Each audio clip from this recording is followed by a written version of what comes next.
ఏం బాగు చేశాం?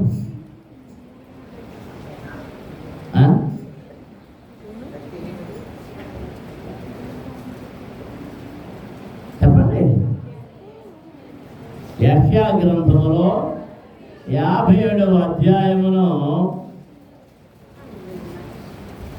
కొంత భాగం, ఇది రెండో భాగం. ఈరోజు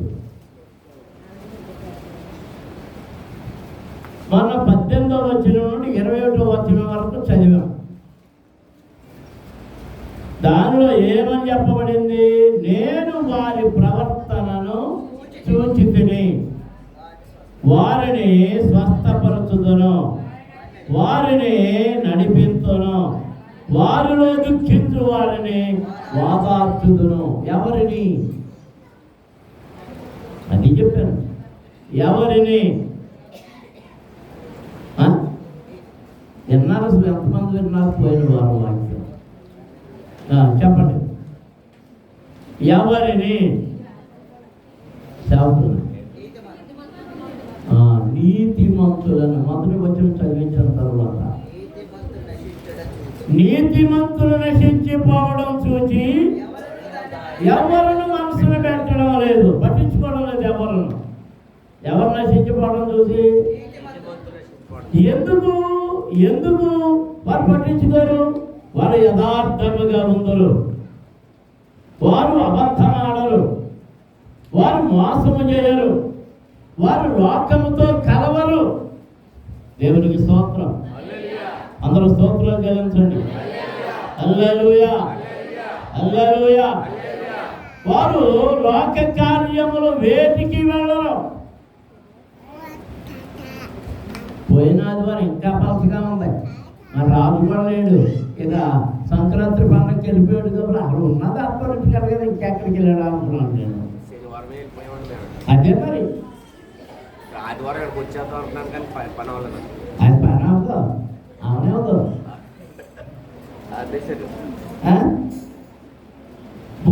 కోడి పందాలు ఉంటాయి. అమ్మ బాబాయ్, కోడి పందాలు ఎక్కడ చూసినా అయ్యే, ఎక్కడ చూసినా అయ్యే. మన బుధవారం మేము ఉప్పేరు వెళ్ళాం. కుక్కునూరులో ఉన్నాయి పందిర్లు అయ్యని. ఓరు బాబోయ్ అనుకున్నాను. దాన్ని మించి ఉన్నాయి ఇక ఎక్కడ చూసినా. ఇక ఆ భీమవరం అయితే చెప్పక్కర్లేదు, ఎక్కడెక్కడి నుంచి వచ్చేసారు. వాటిలోనికి ఎవరు వెళ్ళరు?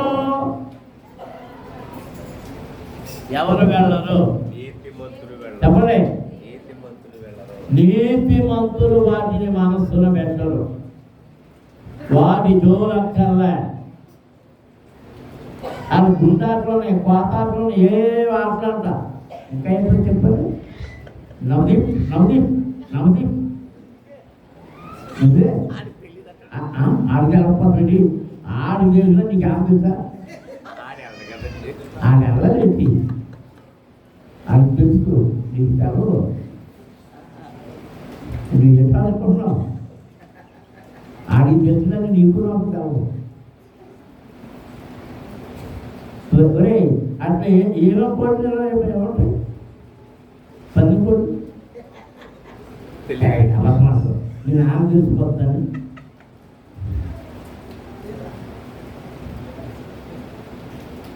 ఈ పన్నుకోళ్ళు ఒకటిని లక్షలే చెప్తున్నారు. సరే పెళ్ళినాగా వెళ్ళేటప్పుడు పన్నుకో అవన్నీ ఇదవుతున్నాయి, వచ్చేస్తున్నాం. మొత్తం రోడ్డు అక్రమం చేసి అన్నీ ఎంత రావడానికి దారి మాత్రం ఉంది. ఒక 1/2 కిలోమీటర్ దాటాం, ఇంచుమించు కిలోమీటర్. వాడు మోటార్ సైకిల్ రోడ్డు మీద ఆపేసి దాని మీద కూలబడి ఏడుస్తున్నాడు. దేని మీద కూలబడి? మోటార్ సైకిల్ మీద కూలబడి ఏడుస్తున్నాడు. ఏడుస్తున్నాడంటే ఎన్ని లక్షలు పోగొట్టాడు. రాత్రి అనుకుంటా ఈ యూట్యూబ్లో చూస్తుంటే అక్కడ ఎక్కడో భీమవరంలోనూ మరి ఎక్కడో కృష్ణా జిల్లాలో ఎనమండుగలు తమ్మండుగలు తాడుతో కట్టేశారు. మరి ఏం జరిగిందో ఆయన ఇంటర్వ్యూ చేస్తున్నాడు. మరి నువ్వెంత తెచ్చావు, నువ్వెంత చేసినా 1,50,000 అంటున్నాడు. ఒకడు 2,00,000 అంటున్నాడు, 1,25,000 అంటున్నాడు. ఇవన్నీ ఏమైపోయినాయి? చొక్కాలు ఇప్పేశారని అలాగే చొక్కాలు కూడా ఇప్పేశారు, తాళ్ళేసి కట్టేశారు. అంటే ఇంకా డబ్బు ఇవ్వాలన్నమాట.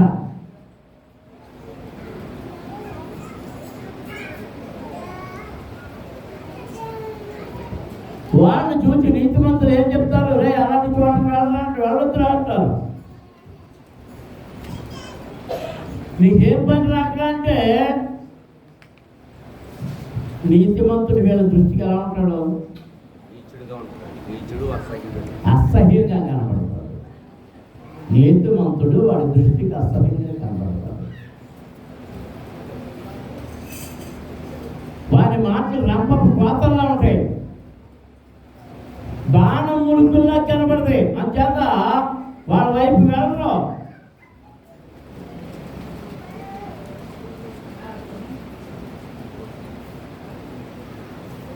సత్యము మాట్లాడే వారిని ఎవడు ప్రేమించడు, యథార్థముగా ఉన్న వారిని ఎవడు ప్రేమించడు, నీతిమంతుడిని ఎవడు ప్రేమించడు. కానీ ప్రేమించేది, ఇష్టపడేది ఎవరో తెలుసా?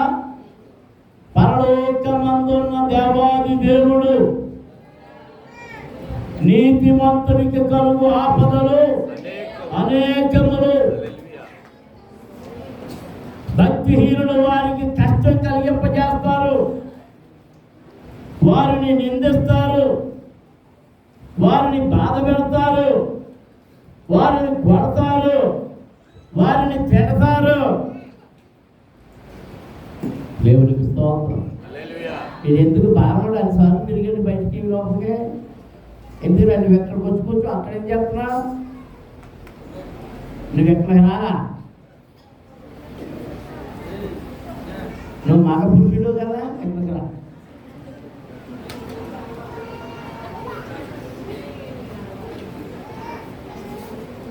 మళ్ళీ తీసేస్తుంటే ఎలా ఉండండి.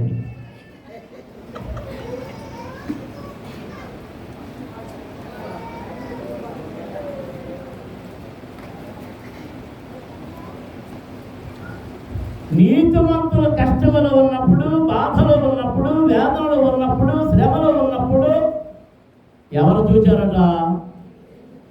దేవుడు అంటున్నాడు, నేను వారిని చూచితిని, వారి ప్రవర్తనను చూచితిని, వారిని స్వస్థపరచుదును, వారిని నడిపిస్తును, వారిలో దుఃఖించు వారిని వాదార్చుదును, వారిలో కృతజ్ఞతా బుద్ధి పుట్టించుచు దూరస్తులకును సమీపస్తులకును సమాధానము చెప్పి నేనే వారిని స్వస్థపరచెదనని యెహోవా సెలవిచ్చుచున్నాడు.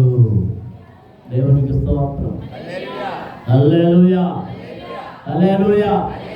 ఈరోజు తర్వాత వచనం, భక్తిహీనులు కదులుచున్న సముద్రము వంటి వారు, అది నిమ్మళింపనేరదు, దాని జలములు బురదను మైలను పైకి వేయును, దుష్టులకు నెమ్మది ఉండదని నా దేవుడు సెలవిచ్చుచున్నాడు.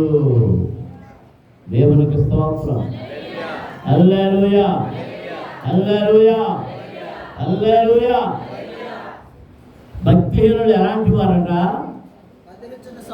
చెప్పాలి, అందరూ చెప్పాలి. శ్రావణేనా మాట్లాడతలేదు, చెప్పాలి, సమాధానం చెప్పాలి.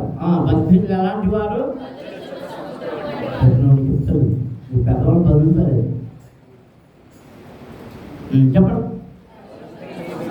చెప్పాలి, అందరూ చెప్పాలి. కదులుతున్న సముద్రం వంటి వారు.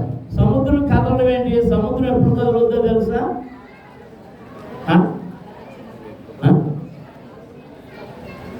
గట్టిగా చెప్పండి.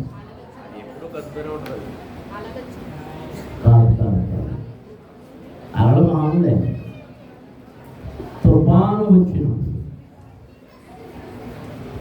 అక్కడే రాయబడింది. అది నిమ్మళింపనేరదు, దాని జలములు బురదను మైలను పైకి వేయను, అడుగు నుంచి పైకి లేవనించేస్తాయి. సముద్రములో మనకి అల్పపీడనం పట్టింది అంటారు ముందు, ద్రోణి ఏర్పడింది అంటాడు ముందు. ఏం ఏర్పడింది? ద్రోణి. తర్వాత ఏమంటాడు? అల్పపీడనం. అల్పపీడనం కాస్త వాయుగుండం, వాయుగుండం కాస్త తుఫాను, మళ్ళీ తుఫానులో రకాలు. ద్రోణి అంటే సముద్రం బాగా ఎండ కాస్తున్నప్పుడు ఆ నీళ్లు వేడెక్కి ఆ నీళ్ళు ఏమైపోతాయి అంటే ఆవిరైపోతుంది. ఎంతమంది వింటున్నారు? మీరు పై మీద నీళ్లు పెట్టారు, నీళ్ళు ఏం చేస్తాయి? ఆవిరవుతుంది. ఆవిరవుతున్నప్పుడు ఏమొస్తుంది? మీరు ఎప్పుడైనా గమనించారా? ఇంకా ఇంకా మీరు కొనుక్కోండి. నాకు అసలు వినపడతలేదు, కొనుక్కోండి. నాకు ఏమర్థం అవుతుంది?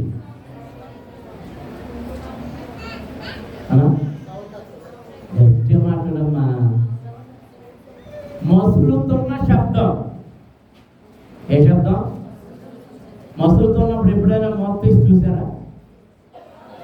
ఏమవుతుంది? తిరగబడతాం.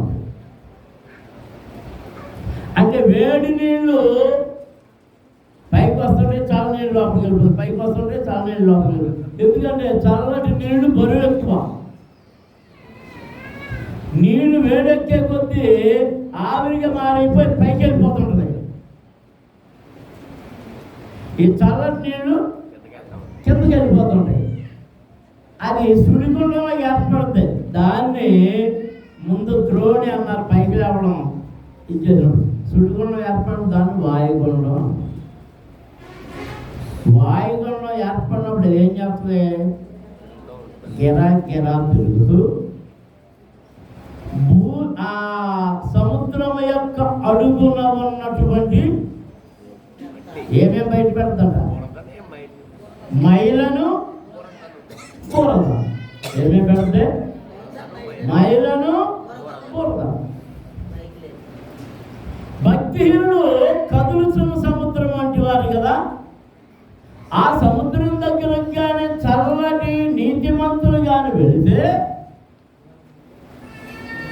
వాళ్ళు ఏం చేస్తుంటారంటే, హే నీ చిన్నప్పుడు కథ నాకు తెలవదా? నువ్వు అక్కడ దూరలేదా, ఎక్కడ దూరలేదా, అలా చేయలేదా, ఇలా చేయలేదా? ఏం చెప్తుంటారు?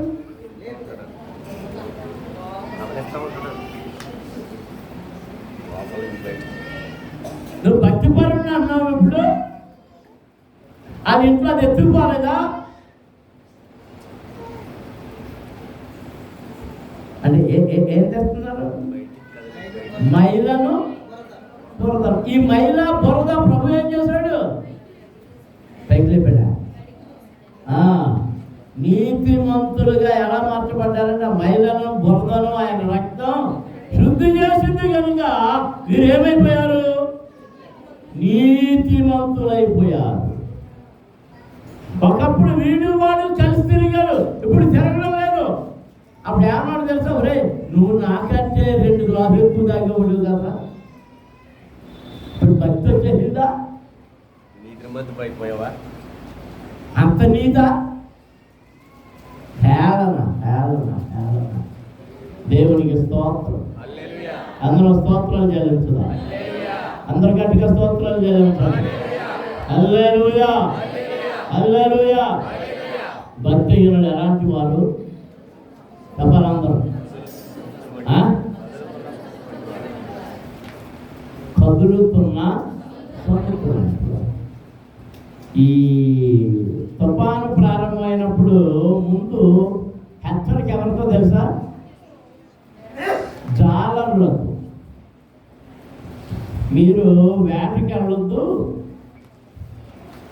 తుఫాను రాబోతుంది, మీరు వేటకి వెళ్ళడం మానేయండి అని ముందు రేడియోల్లోనూ వాటిలోనే హెచ్చరిక చేస్తారు. ఎందుకంటే సముద్రం మీదకి వెళ్ళినప్పుడు రేడియోలో పనిచేస్తే మిగిలిన ఏమి పనిచేయదు. ఆ వెళ్ళిన వాళ్ళు వాళ్ళకి వచ్చిన వార్తలు బట్టి మెల్లగా వెనక్కి వచ్చేస్తారు. ఇలాంటి సముద్రం మీద వేటకి వెళ్ళమంటున్నాడు మత్తయి సువార్త. అలాంటి సముద్రం అనే కాదు, ప్రభు ఒక మాట చెప్తున్నారు. చూడండి, మత్తయి సువార్తలో 13వ అధ్యాయము 47వ వచనం. మరియు పరలోక రాజ్యము సముద్రములో వేయబడి నానా విధములైన చేపలను పట్టిన వలను పోలి ఉన్నది. అది నిండినప్పుడు దానిని దరికిలాగి కూర్చుండి మంచి వాటిని గంపలలో చేర్చి చెడ్డ వాటిని బయట పారవేయుదురు. దేవునికి స్తోత్రం. అందరూ స్తోత్రం జరుగుతుందా? హల్లెలూయా, హల్లెలూయా, హల్లెలూయా. దేవుని పరలోక రాజ్యం దేని పోలుందట? దేని పోలుంది? సముద్రములో వేయబడిన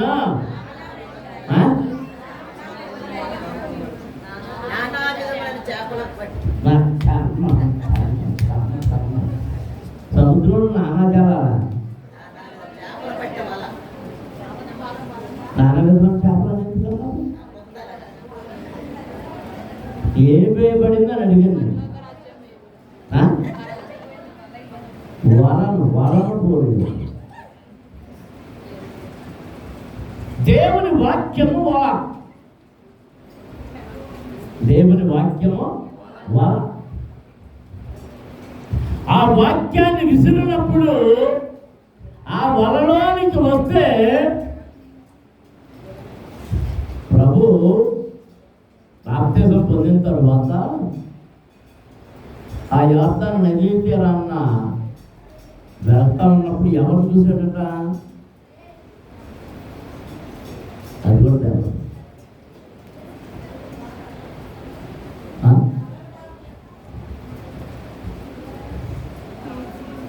చేపలు పట్టుకుంటున్న పేతురును చూశాడు. పేతురును చూసి, అరే పేతురు,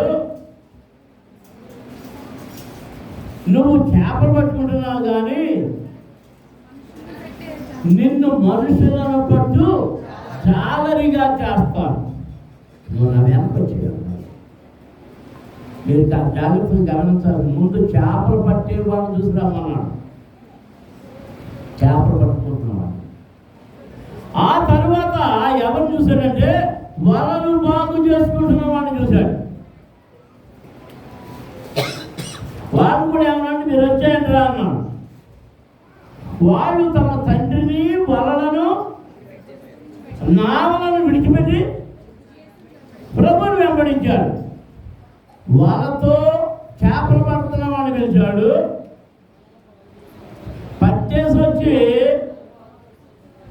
ఆ వలను బాగు చేసుకుంటున్న వాడిని పిలిచాడు. అంటే చేపలు పట్టే వాడిని పిలిచాడు. ఆ చేపలు పట్టే వాళ్ళకి కొంచెం ఓపిక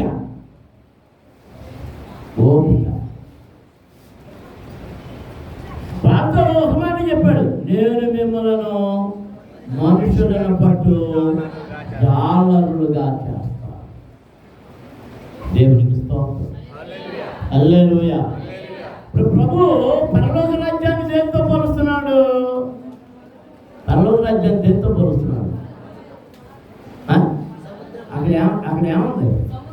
సముద్రములో వేయబడిన నానా విధములైన చేపలను పట్టే వలను పోలి ఉన్నది. ఆ చేపలు ఏ చేపలంట? నానా విధములైన చేపలు. ఆ వలలోకి ఏమొస్తాయి? నానా స్తోత్రం. హల్లెలూయా. మీలో చేపలను బట్టి వాళ్ళు చూసుకుంటారు. వాళ్ళతో చేపలు పట్టేవాళ్ళు చూసారా? చూస్తుంటే చెయ్యొస్తుంది. వాళ్ళతో చేపలు పట్టేవాళ్ళని చూస్తుంటే చెయ్యొస్తుంది.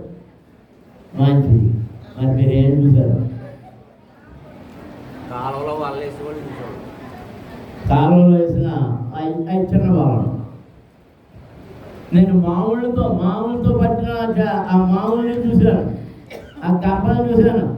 ఎర్రలా పొరలు ఏమి అంటారు? తిరుగు. అక్కడ తిరిగానా? వెళ్ళవా? అది తిరుగుతుందంట. ఆ మామూలు తీసినప్పుడు చేపలతో పాటు ఏముండేది తెలుసా? పాము కూడా ఉంటుంది. అంటే చేపలను పట్టడానికి మనం వల వేస్తే ఏం దొరుకుతాయి? నానా విధములైన చేపలు దొరుకుతాయి, పీతలు దొరుకుతాయి, రొయ్యలు దొరుకుతాయి, పనికి మన చెత్త కూడా వస్తుంది. పనికి మాలని చెత్త వస్తుంది. దేవునికి స్తోత్రం. హల్లెలూయా. ఎప్పుడైతే ఈ చేపలు పట్ట వల వేశాడో, నేను కమరిగిరి పట్టణంలో మా చిన్న తీసుకెళ్ళేవాడు, బెంగ చిన్న సముద్ర పొట్టికి చిన్నప్పుడు తీసుకెళ్ళాడు. తర్వాత వయసు వచ్చి ఎదిగిన తర్వాత డిగ్రీ చదువుతుంటే డిగ్రీ ఆ సమయంలో 1-2 సార్లు తీసుకెళ్ళాడు. ఇంచుమించు 2 కిలోమీటర్ల పైన 8 కిలోమీటర్లు ఉంటుందా? ఏంటి వచ్చాడు లేడా?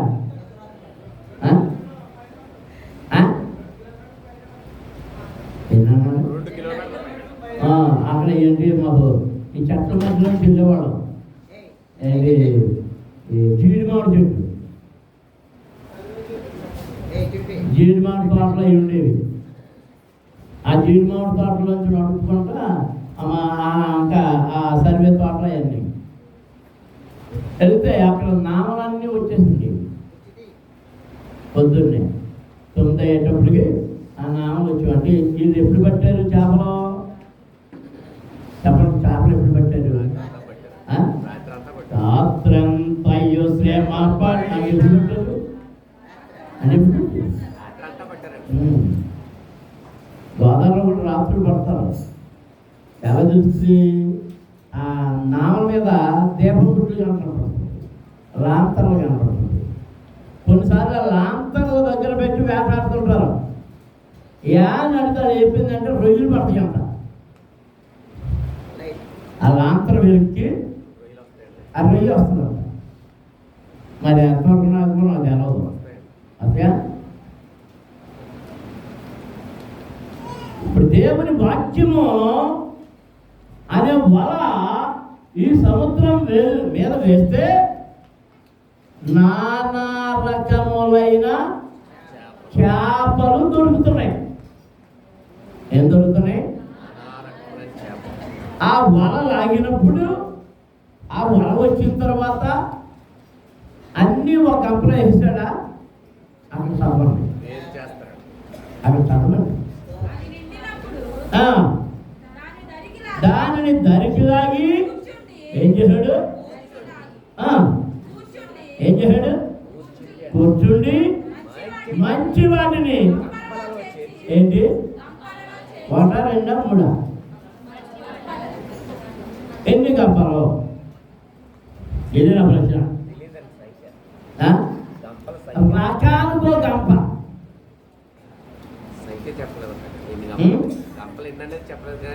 రకానికో గంప. సందువల ఒక దాంట్లో వేస్తాడు. ఇంకేంటి? ఏ రకరకాలు ఉన్నాయి. కానాగంతలు, ఏదవాళ్ళు కాగిదవాళ్ళు, ఏదో గుమ్మిడి ముక్క, అదేంటి పచ్చంలో ఆ పేరు చెప్పాడు అసలు పరంజ్యోతి. ఓ చాలా రుచిగా ఉంది. పేరు ఎప్పుడు చెప్పలేదు. అమ్మగారు ఏమన్నారు? మళ్ళీ పదం ఉంది.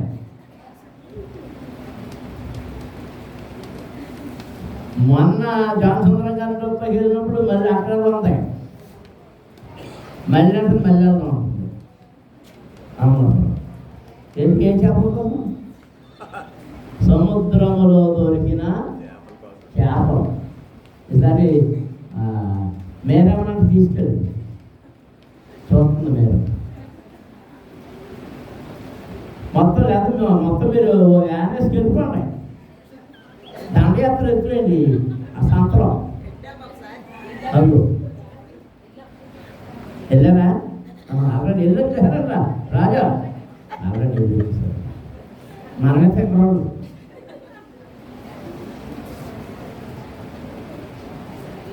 ఆ వలను లాగినప్పుడు వచ్చిన చేపలను ఏరి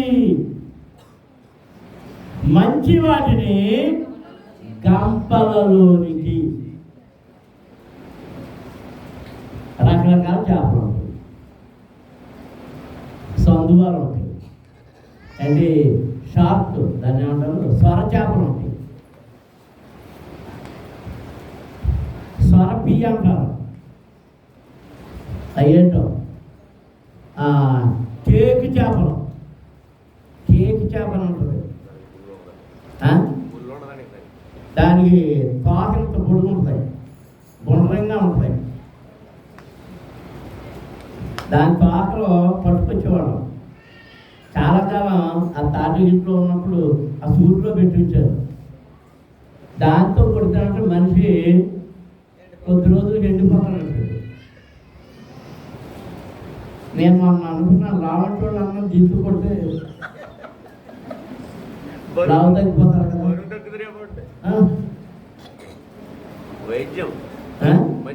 అంటే ఇందులో విషపు చేపలు ఉంటాయి.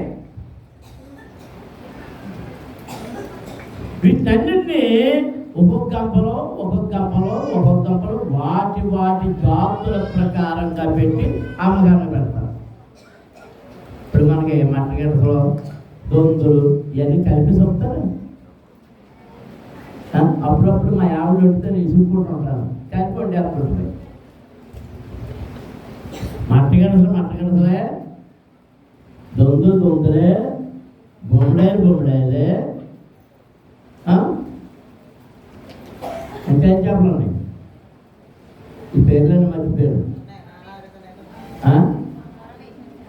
నానా విధములైన ఇవన్నీ నేను మార్కెట్కి వెళ్ళేటప్పుడు నేనే కొనేవాడిని కాబట్టి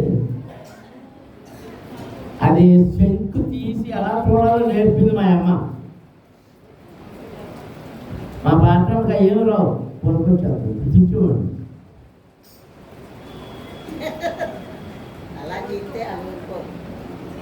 ఎందుకు ఊరుకోలేదంటే అర్థం ఏంటి?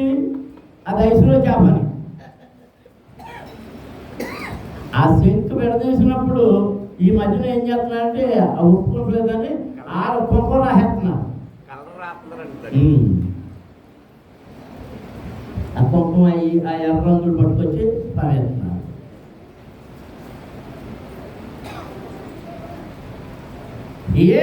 ఏ గంపలో ఆ దానికి సంబంధించిన జాతీయాన్ని ఉంటాయి. కావలసిన వాళ్ళు ఏ రకం చేపలు కావాలో వాటిని వలలో నేను ఈ చేపనే పడతాను అనడానికి లేదు. ఉందా? అన్నిని దేవునికి స్తోత్రం, అందులో స్తోత్రం చెల్లించుదాం. అలాగే సువార్త అన్ని రకాల వాళ్ళకి, నల్లోడికి, తెల్లోడికి, ఎర్రోడికి, కర్రోడికి, మారోడికి, మార్గోడికి, కమ్మోడికి, రెడ్డోడికి, బ్రాహ్మణులకి, అన్ని కులాల వారికి, అన్ని వర్ణాల వారికి, అన్ని జాతుల వారికి ఇది వర. దేవుని వాక్యం అనే వర.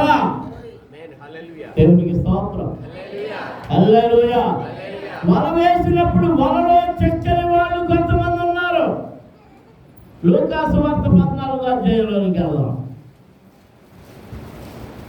లూకా సువార్త 14వ అధ్యాయంలోనికి వెళితే 15వ వచనం చదువుదాం. ఆయనతో కూడా భోజన పంక్తిని కూర్చునే వారిలో ఒకడు ఇప్పుడు ఈ మాటలు విని ఆ మాట్లాడిన తర్వాత ఇంకోసారి చెప్తున్నాం. దేవుని రాజ్యములో భోజనము చేయువాడు ధన్యుడని ఆయనతో చెప్పగా ఆయన అతనితో ఇట్లనెను, ఒక మనుషుడు గొప్ప విందు చేయించి అనేకులను పిలిచాను. విందు కాలం ఉంది.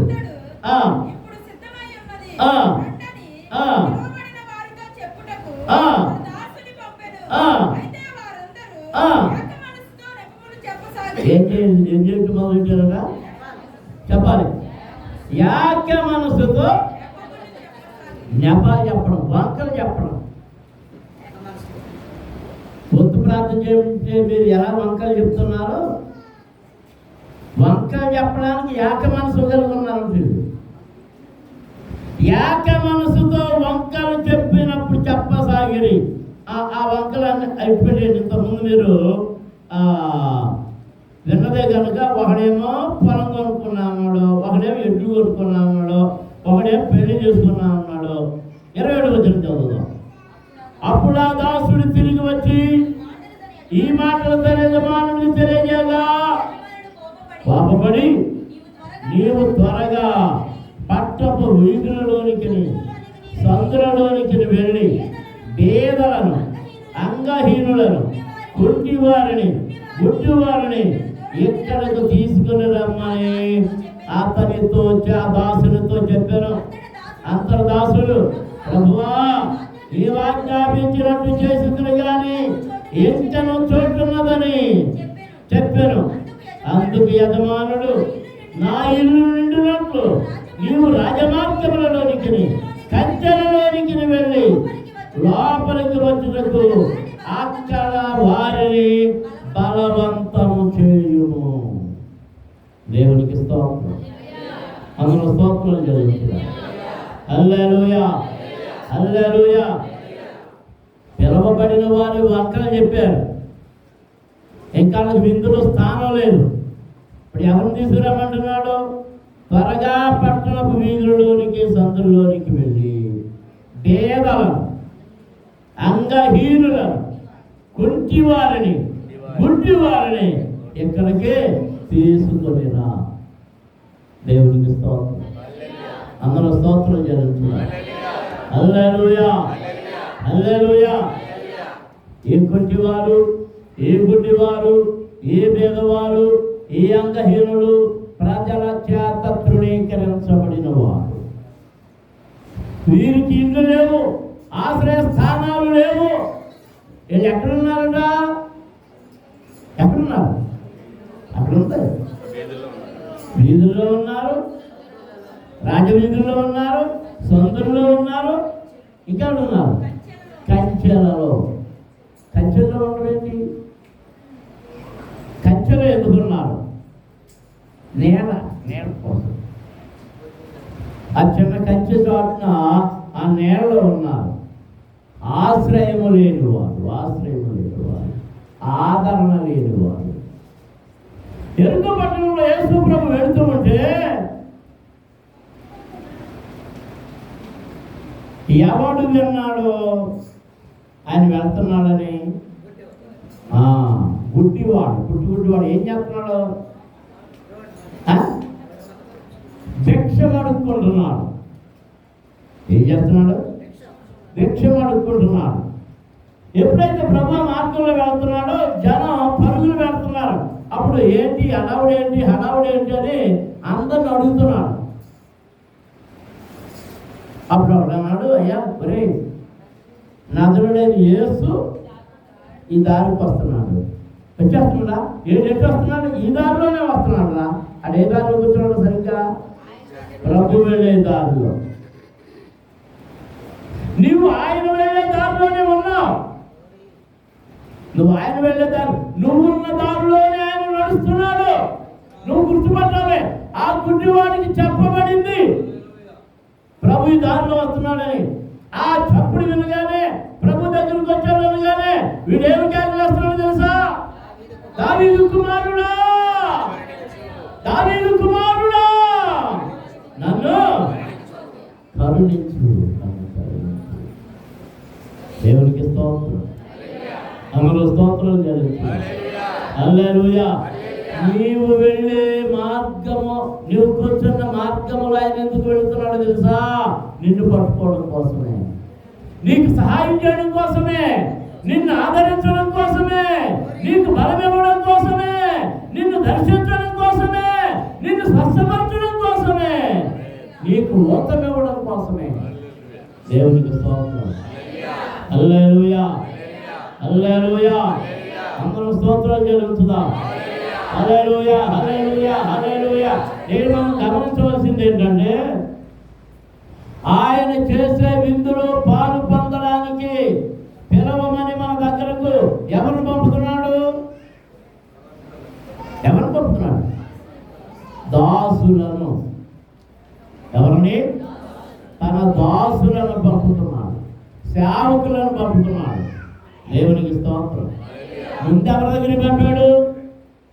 గొప్పల దగ్గరికి పంపాడు, డబ్బులు ఉన్న వాళ్ళ దగ్గరికి పంపాడు. వాళ్ళందరూ ఏం చెప్పారు? ఒకడేమో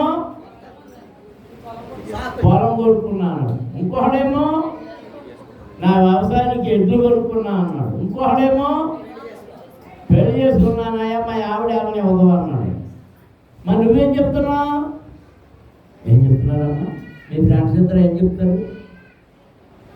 ఇప్పుడు ఏం చెప్తే ఉదాహరణ మీకు తెలుసు ప్రయాణం లేదా?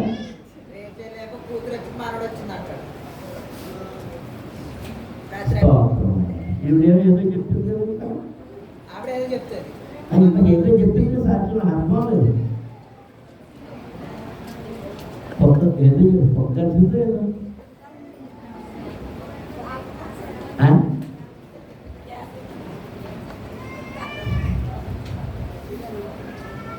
నువ్వున్న దారిలో నువ్వు నడవలేనప్పుడు, సహాయంతో నువ్వు బాధపడుతున్నప్పుడు, నీ అవసరం కోసం నువ్వు ప్రభు దగ్గర వేడుకుంటుంటే ఆ పిలుపు ఆయనకి వినబడింది కనుక నువ్వన్న మార్గంలో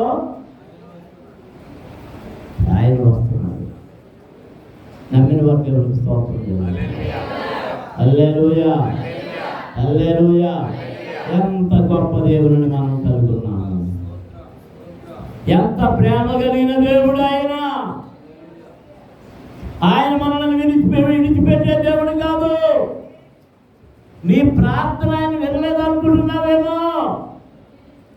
ఆయన నీకు దొరికే వరకు నీ దగ్గరికి వస్తానేమన్నాడు.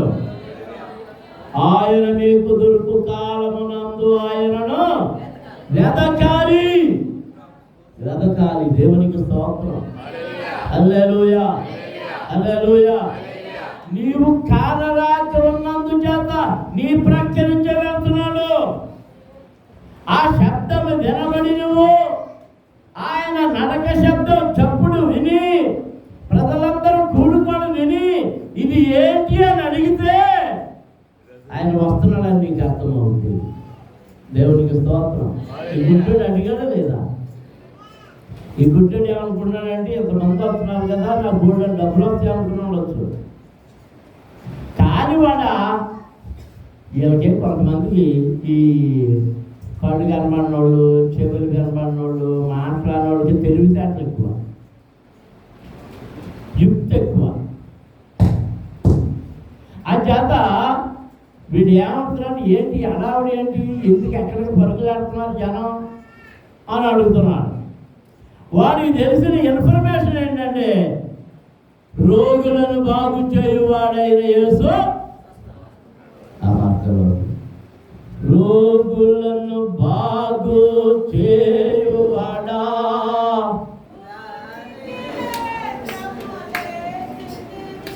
నా కర్మ నేను ఇష్టం తప్ప కాపాడు. ఆయన ఎవరో వచ్చేవారు ఈ పాట నేర్చుకుంటారు. ఇదే పాటలు 2 సార్లు. దేవునికి స్తోత్రం. ఏం పాటది? కల్వరిలోన శ్రేష్ఠుడా కరుణా భరిత శృంగమా. కాదా?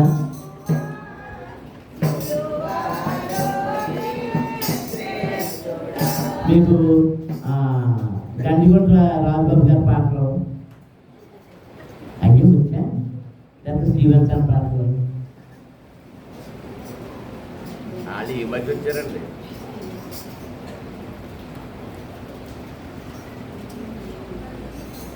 ఆయన కరుణాభరితుడు. ఎవరైనా కరుణాభరితుడు. ఆయన కరుణ నాకు కావాలి అని ఎంతమంది కోరుకున్నారో చేయాలి చెప్పండి. హల్లెలూయా. మేము రోజుకి ఎన్నిసార్లు చెప్పమన్నాను?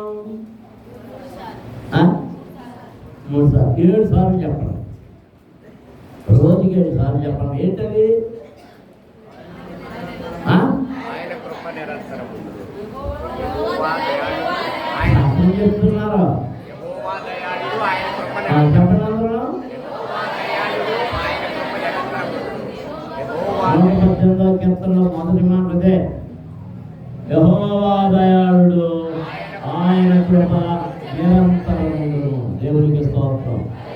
ఆయన కృప నిరంతరం ఉంది కనుక నీ ప్రార్థనకు జవాబు, నీ ఏడ్పుకు జవాబు, నీ ఎదురు చూపులకు జవాబు. ఆయన కృప నీ పట్ల హెచ్చుగా ఉంచుతామన్నాడు. నీ సమస్యలన్నీ తీరుస్తున్నాడు.